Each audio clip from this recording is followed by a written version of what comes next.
Now we come to chapter 31, Gandhabba Samyutta. Gandhabbas are fairies that live in trees. They also come under these four great heavenly kings, the lowest heaven. 31.1. At Savatthi, the Buddha said, monks, I will teach you about the devas of the Gandhabba order. Listen, pay attention. And what monks are the devas of the Gandhabba order? There are monks, devas dwelling in fragrant roots, devas dwelling in fragrant hardwood, devas dwelling in fragrant softwood, devas dwelling in fragrant bark, devas dwelling in fragrant shoots, devas dwelling in fragrant leaves, devas dwelling in fragrant flowers, devas dwelling in fragrant fruits, devas dwelling in fragrant sap, and devas dwelling in fragrant scents. These monks are called the devas of the Gandhabba order. That's the end of the sutta. So here you see that in a tree you can have a lot of devas, especially it's a huge tree, a big tree. There are some living in the roots, some prefer to live in the hard wood, some prefer to live in the soft wood, some live in the bark, some live in the shoots, some live in the leaves, some live in the flowers, some live in the fruits, some live in the sap, and some live in the scents. 31.2. A monk asked the Buddha, Venerable Sir, what is the cause and reason why someone here, with the breakup of the body after death, is reborn in the company of the devas of the Gandhabba order? And the Buddha said, Here monk, someone practices good conduct of body, speech and mind. He has heard the devas of the Gandhabba order are long-lived, beautiful and abound in happiness. He thinks, oh, with the breakup of the body after death, may I be reborn in the company of the devas of the Gandhabba order. Then with the breakup of the body after death, he is reborn in the company of the devas of the Gandhabba order. This monk is the cause and reason why someone here, with the breakup of the body after death, is reborn in the company of the devas of the Gandhabba order. So you see here the difference between this Gandhabbas and the previous Nagas and Supanas is they practice good conduct of body, speech and mind. So unlike the previous two, they also had bad conduct. This one, they have much more good conduct than bad conduct. 31.13. The monk asked the Buddha, Venerable Sir, what is the cause and reason why someone here, with the breakup of the body after death, is reborn in the company of the devas who dwell in fragrant roots? And the Buddha said, Here monk, someone practices good conduct of body, speech and mind. He has heard the devas who dwell in fragrant roots are long-lived, beautiful and abound in happiness. He thinks, oh, with the breakup of the body after death, may I be reborn in the company of the devas who dwell in fragrant roots. He gives food, he gives drink, clothing, vehicles, garlands, fragrance, unguents, beds, dwellings, land, etc. Then with the breakup of the body after death, he is reborn in the company of the devas who dwell in fragrant roots. This monk is the cause and reason why someone here, with the breakup of the body after death, is reborn in the company of the devas who dwell in fragrant roots.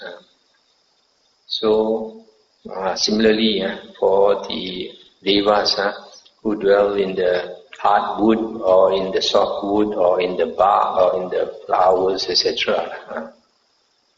I think you notice also one thing different of these Gandhabbas from the previous two is that they don't have the 4 classes of birth.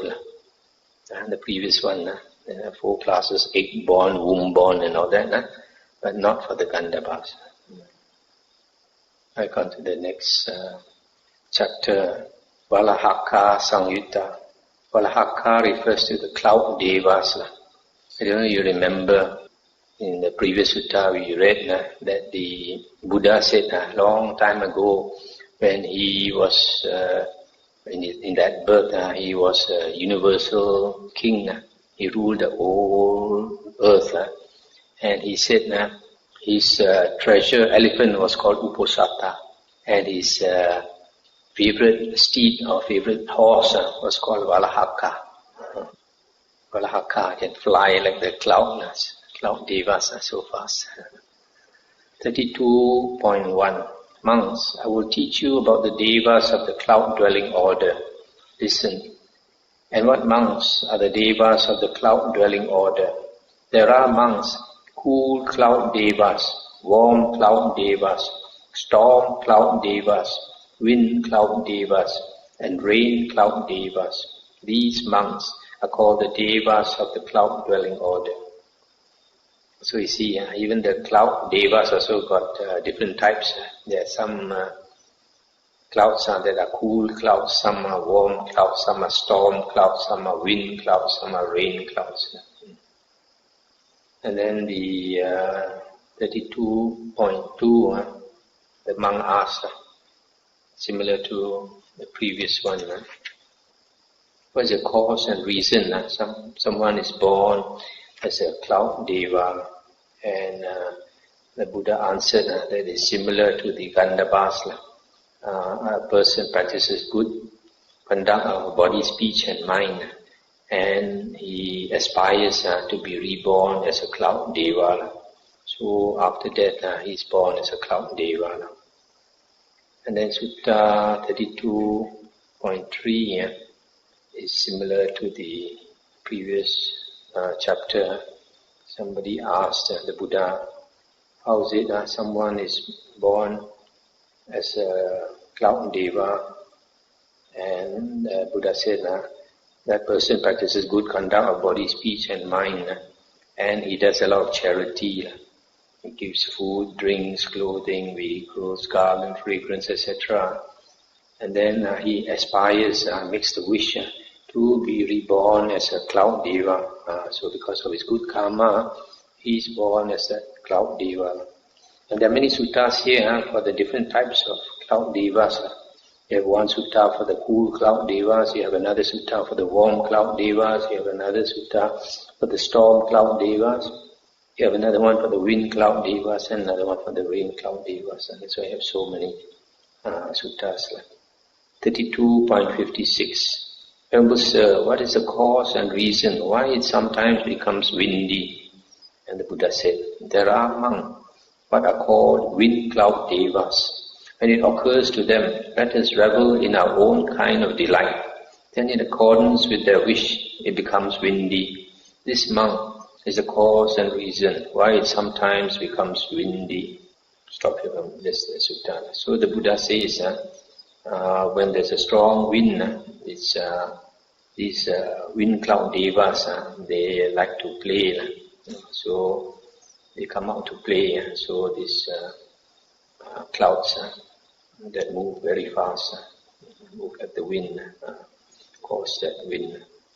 Of course, if you go by scientific evidence, because science cannot see the devas, so they don't believe in this. But it's all right, whether we believe or not. This. And then the rain cloud devas also. Someone asked, but sir, what is the cause and reason why it sometimes rains? And the Buddha said, there are among what are called rain cloud devas. When it occurs to them, let us revel in our own kind of delight. Then in accordance with their wish, it rains. This monk is the cause and reason why it sometimes rains. This one, although we find it sometimes for some people hard to believe, but there were sometimes when our karma is very bad, some people, they don't keep the precepts and all that, and the majority of the people committing a lot of evil karmas, a lot of evil deeds, then the devas are unhappy, the Buddha says. And when the devas are unhappy, they refuse to rain, refuse to allow it to rain. So that's why it doesn't rain. And sometimes when they are annoyed also, they storms, they cause storms, and all that. That's the Buddhist explanation. Went to karma and partly because of the devas. Now we come to chapter 33, Vacchagotta Samyutta. This Vacchagotta is an external ascetic. Sometimes here it's called Wanderer. 33.1 at Savatthi. Then the wanderer Vacchagotta approached the Blessed One and exchanged greetings with him. When they had concluded their greetings and cordial talk, he sat down to one side and said, Master Gotama, what is the cause and reason why these various speculative views arise in the world? The world is eternal, or the world is not eternal, or the world is finite, or the world is infinite, or the soul and the body are the same, or the soul is one thing, the body another, or the Tathagata exists after death, or the Tathagata does not exist after death, or the Tathagata both exists and does not exist after death, or the Tathagata neither exists nor does not exist after death.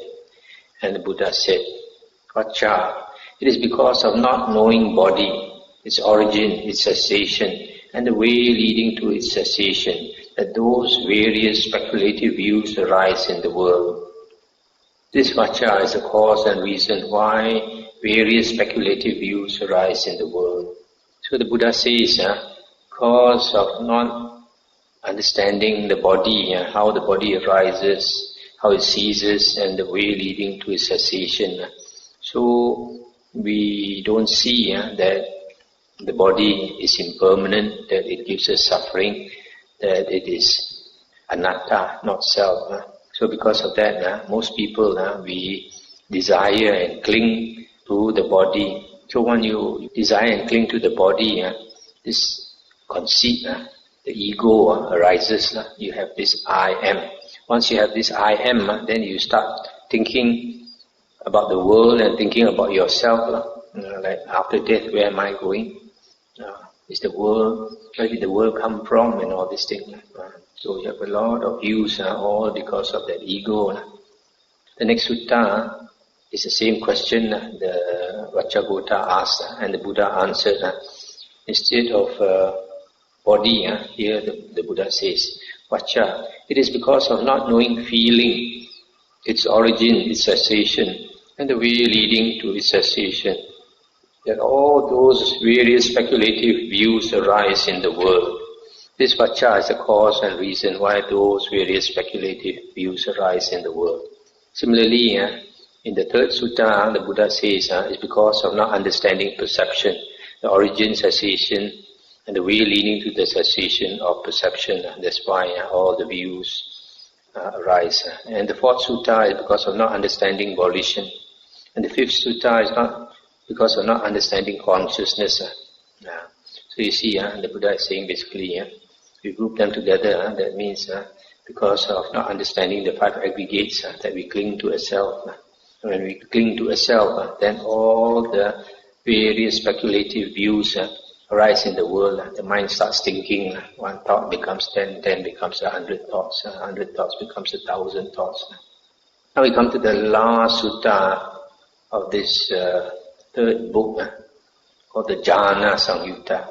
Jhana is a state. I would translate it as a state of mental incandescence, state of mental brightness, when the mind becomes focused, becomes one-pointed, isin, that the mind starts to become bright. The higher the jhana, the more bright the mind becomes. This mind can only become bright when the mind is totally focused. An ordinary mind is scattered. Our energy goes out through the six senses, through seeing, hearing, smelling, taste, touch and thinking.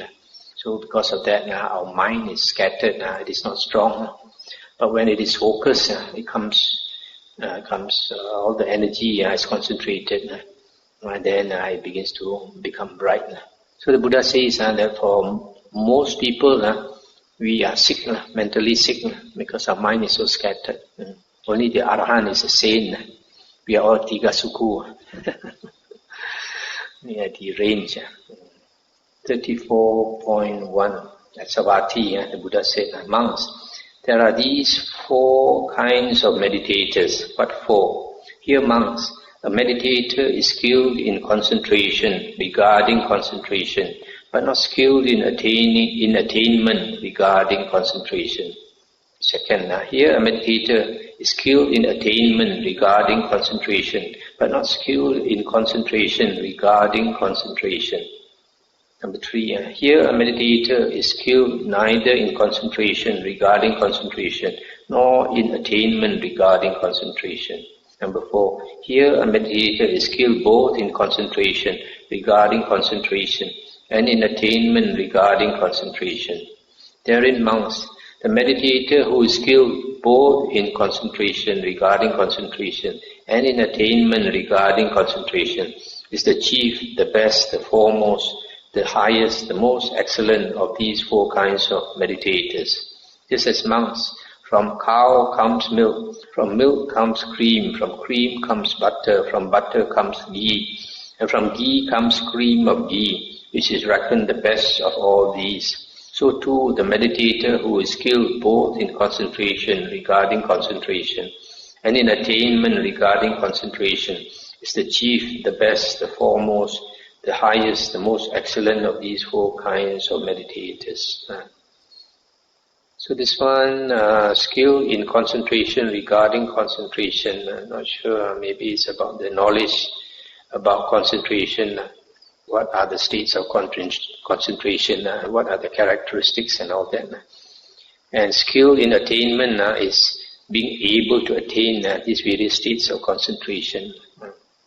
And then second sutta, Esavati, the Buddha said, monks, there are these 4 kinds of meditators. What for? Here, monks, a meditator is skilled in concentration regarding concentration, but not skilled in maintenance regarding concentration. Number 2, here a meditator is skilled in maintenance regarding concentration, but not skilled in concentration regarding concentration.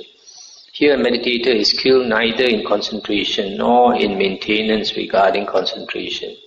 Number 4, here a meditator is skilled both in concentration and in maintenance regarding concentration. Therein, monks, the meditator who is skilled both in concentration and in maintenance regarding concentration is the chief, the best, the foremost, the supreme, the most excellent of these 4 kinds of meditators.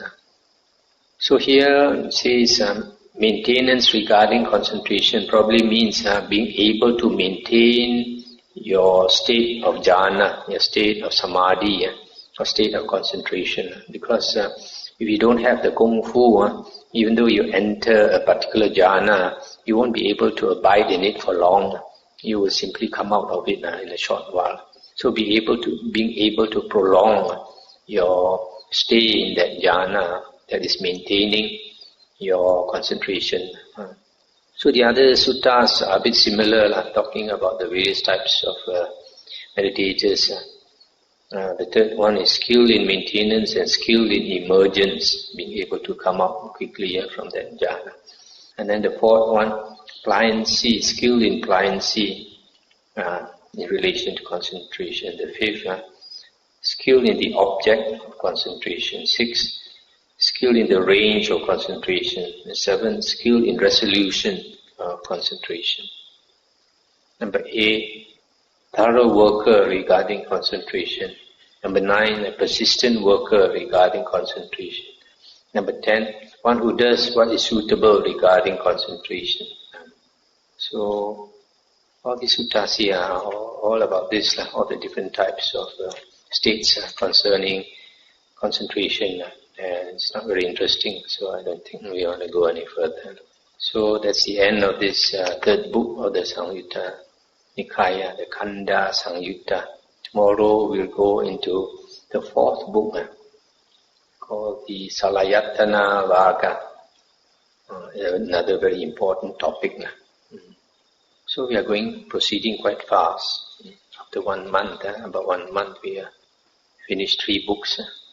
So it looks like before the end of the Vasa we would have finished. I thought we might not be able to finish. So if we finish early and we have time, I consider doing the next Nikaya. It's the Majjhima Nikaya. Okay, I think to discuss.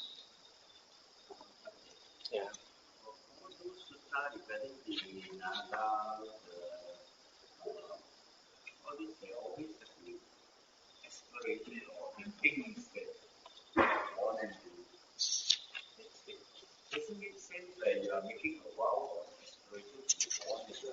Yes, but you must have the supporting karma. You don't have the supporting karma, then there's no point in making a... So the most important actually is the supporting karma. Yeah, you can make, but whether it will succeed or not, you don't want to go for holiday in the Deva realm first.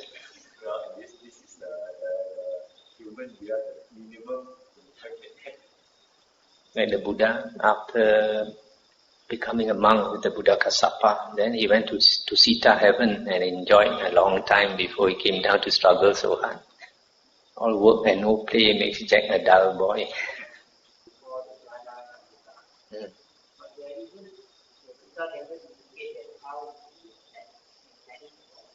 You see, in the suttas, the Buddha did not give very detailed description of the meditation. I think probably for a good reason, because if you give too detailed instructions like what is being given nowadays, then our mind is very cunning. We like to believe that we already attained it. So like some vipassana students, they are supposed to see nama rupa arising and passing away, and very soon they believe that they can see nama rupa arising and passing away. And similarly, for those who practice samatha, the teacher tells them they are supposed to see the light, and after a short while they believe that they see the light.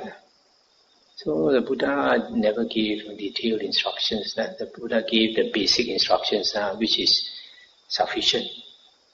The rest, you will go and do the work.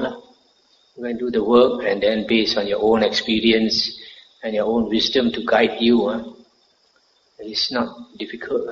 The difficult part is whether you are willing to let go or not. When you let go, you go faster. It's like a ship. If you carry a lot of goods on your ship, how can you go like a speedboat? You must throw away all that extra load. Then only your boat will go faster and faster. So like this, prolonging the jhana and all that is from constant abiding. The more you abide in the jhana, then the more you can prolong it.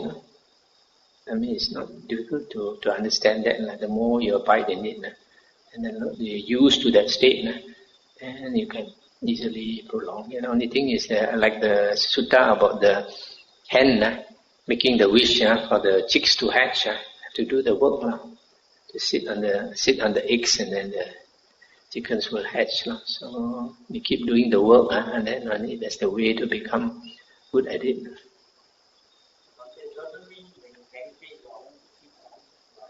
Right? Yeah, it doesn't mean that. But sitting long is helpful if you want to attain samadhi. There's one teacher from the Himalayas, one organization, one Swami. He tells his disciples you have to sit a minimum of 3 hours to get results. Because the longer we sit, the mind tends to calm down. But of course, if you don't have the Kung Fu also, it's very difficult to sit long. So it's from constant practice, and then the mind comes down. So a lot of conditions, to succeed. So we have to guide ourselves using our wisdom, as the Buddha says, be a lamb unto yourselves. Be a refuge unto yourselves in no other as your refuge. And take the Dhamma as your lamb, take the Dhamma as your refuge in no other refuge.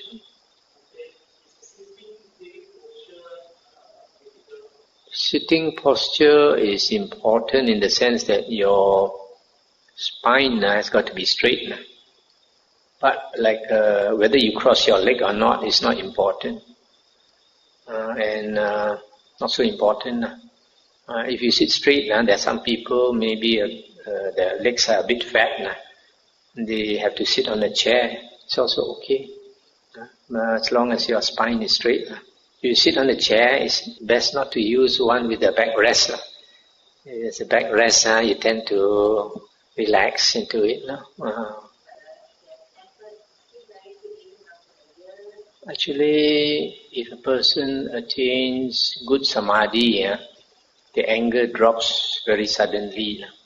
If a person attains assess concentration, even some of our Buddhist supporters have told me they practice, and then one day they suddenly, the temper suddenly gone down. The children also notice.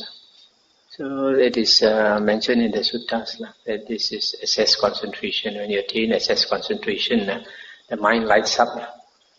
The mind lights up, and the anger and the lust goes down very much. So that people notice it, and you notice it also. It's not that you don't have temper, you still have anger, but it's reduced very much.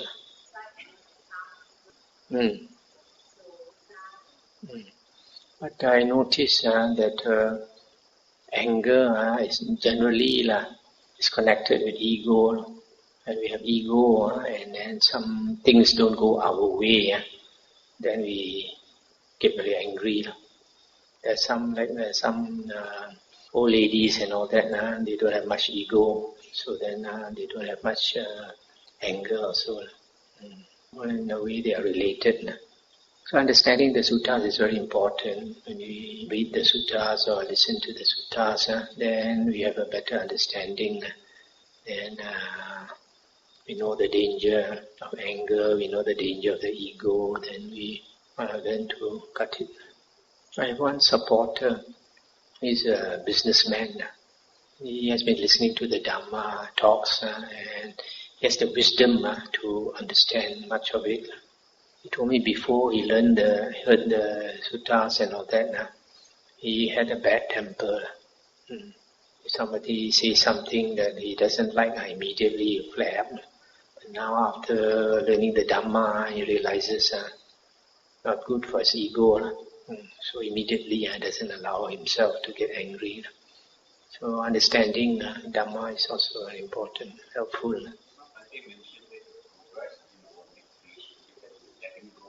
Yeah.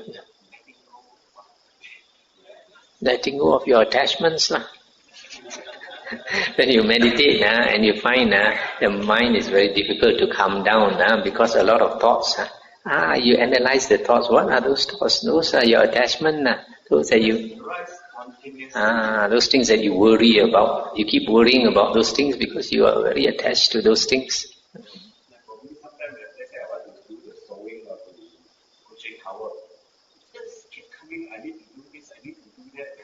Session was just sewing the pushing cover. How do I put a stop to it? One way is do chanting, like Namo Tassa Bhagavato Arahato Samma Sambuddhassa. Just keep chanting, or Arahang, Arahang, Arahang, Arahang. Something to occupy our mind. Just have something to occupy your mind, and you won't wander. As they say, idle mind is a devil's workshop.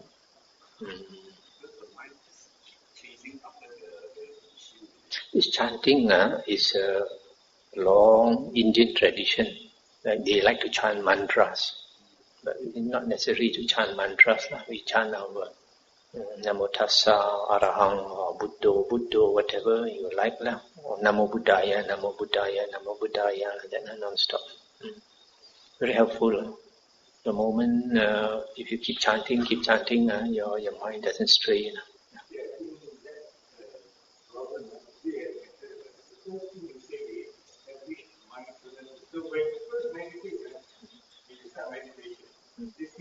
Right.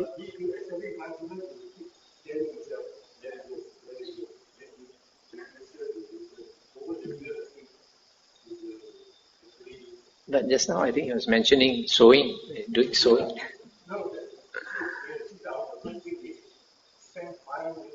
No, he's not sitting down. He's trying to sew something and all the thoughts.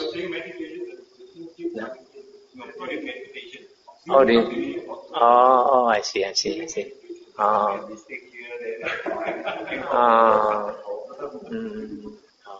Mind just refuse to let go of the problem, even though I tell myself, yes, forget about it. After a while, it just come back again. That is the chap chok, attachment.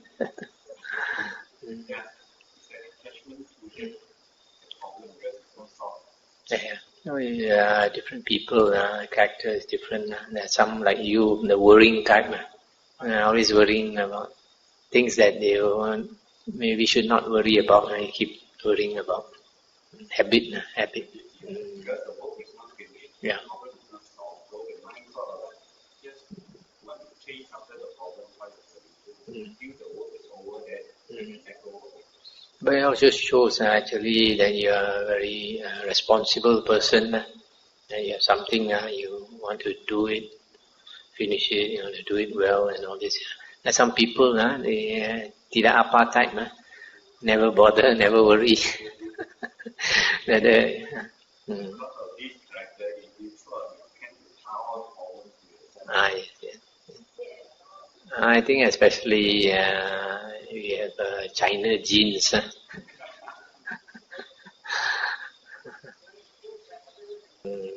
Today's suttas we went through are not so much Dhamma. You mean engage in sexual intercourse? It depends. Firstly, if he engages in sexual intercourse, firstly he should be expelled. But if he does it with a nun, then he's not allowed to reordain.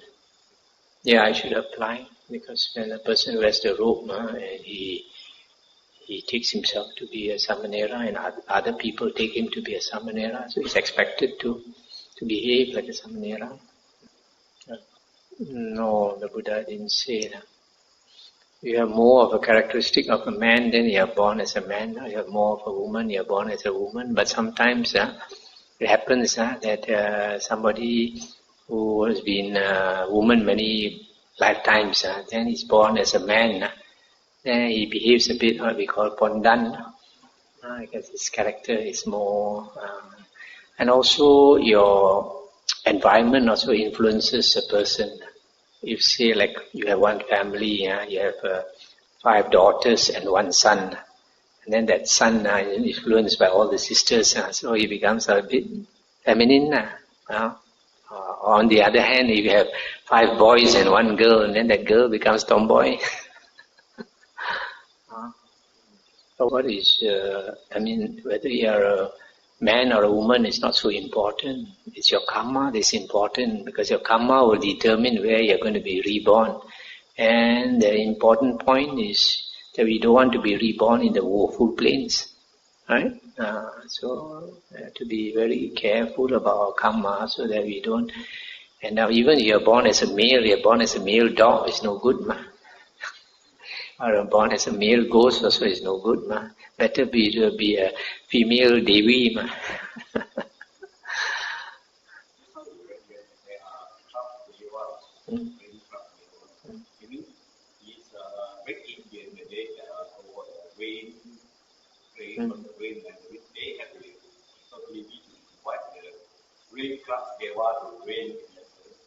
Possible.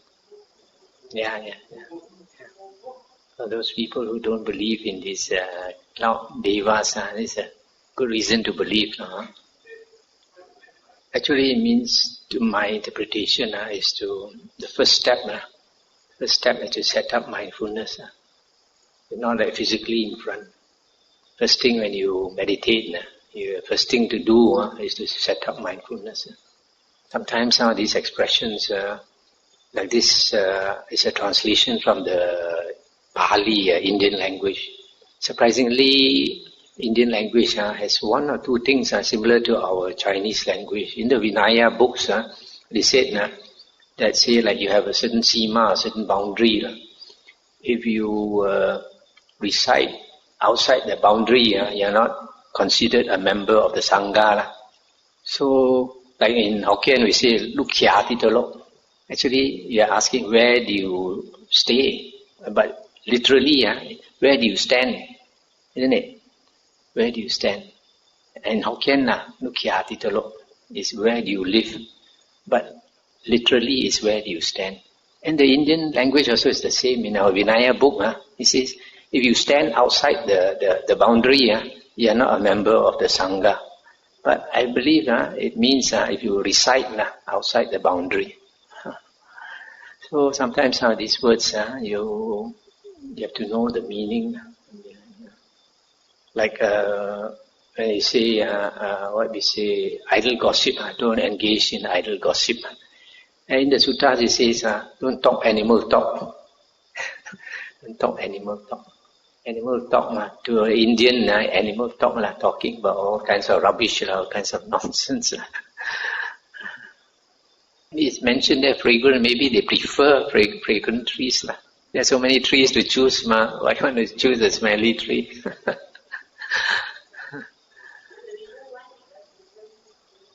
Yeah. In fact, those some people believe that some fragrant trees are haunted. They can't differentiate between deva and a ghost. So it's because it's spirit, they say it's haunted, meaning ghost actually. Right. Yeah. That might we make friend with them, whether they are ghosts or they are deva, so we make friend. Live and let live. May transfer merit.